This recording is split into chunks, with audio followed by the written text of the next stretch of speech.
My second message is regarding the importance of Muharram and fasting on the day of Ashoora. Our beloved Prophet Muhammad Sallallahu Alaihi Wasallam, it's mentioned in Sahih Bukhari, or number 4, hadith number 3197, that our beloved Prophet Muhammad Sallallahu Alaihi Wasallam said that the year is 12 months, and of them 4 are sacred. 3 are in consecutive numbers, that is Dhul Qaida, Dhul Hijjah and Muharram, and the 4th is Rajab. A similar message is given by Allah subhanahu wa ta'ala in the glorious Quran, in Surah Tawbah, chapter number 9, verse number 36, where Allah says that the number of months in the sight of Allah are 12 in a year. So He ordained the creation of the heavens and the earth, and from them 4 are sacred. But naturally, these 4 sacred months are mentioned in Sahih Bukhari, as I mentioned earlier, that is Dhul Qaida, Dhul Hijjah, Muharram and Rajab. So do not do wrongdoings in them. Here Allah is saying in Surah Tawbah chapter 9 verse number 36 that in these 4 sacred months do not do any wrongdoings.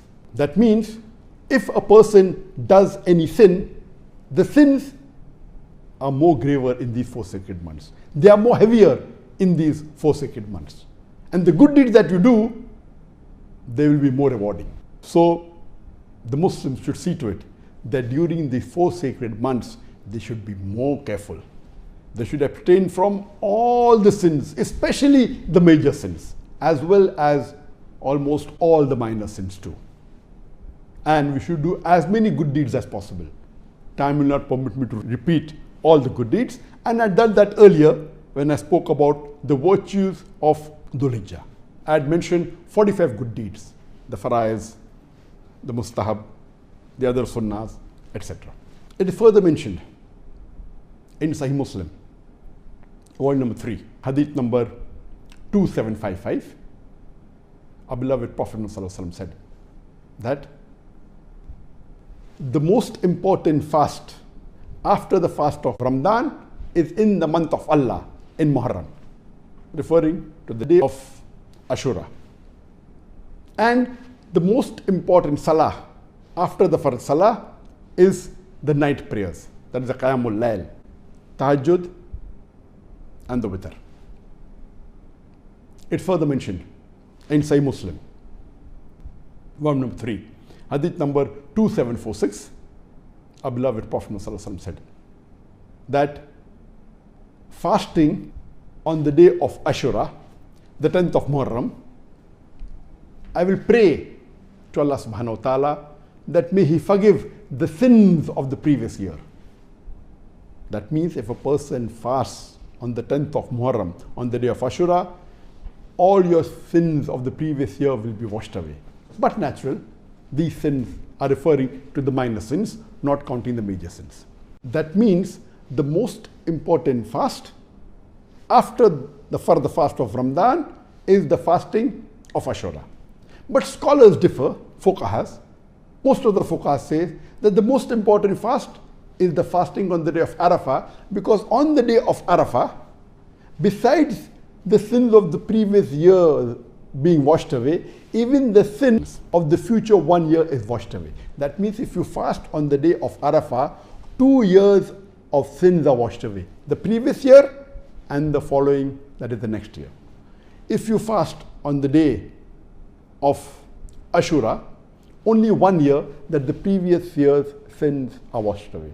Therefore, fuqahas differ. Most of them say the most important fast is Arafah. Few say the most important fast is fasting on the day of Ashoora. But unanimously all agree that these 2 fasts, fasting on the day of Arafah and fasting on the day of Ashoora, are the most 2 important fasts after the further fast of Ramadan. It is mentioned in Sahih Bukhari, volume number 5, hadith number 3943, that Ibn Abbas radiallahu anh, may Allah be pleased with him, he narrates that when the Prophet reached Medina, he found that the Jews were fasting on the 10th of Muharram. And he asked them that, why do you fast during this day? They said, this day Allah gave victory to Moses and the people of Bani Israel over Pharaoh. So the Prophet replied that we Muslims are more closer to Musa alayhi salam than the Jews. And he ordered the Muslims to fast on Ashoora, the 10th of Muharram. It's further mentioned in Sahih Bukhari, volume number 3, hadith number 2006, that Ibn Abbas, may Allah be pleased with him, he narrates that he never found the Prophet wanting to fast on any day more than the day of Ashoora and this month, that is the month of Ramadan. It is further mentioned in Sunan Abu Dawud, volume number 3, hadith number 2445, that the Prophet, peace be upon him, the people approached him and they told him that the Jews and the Christians, they fast on the 10th of Muharram, on the day of Ashoora. So the Prophet said, next year we will also fast on the 9th of Muharram.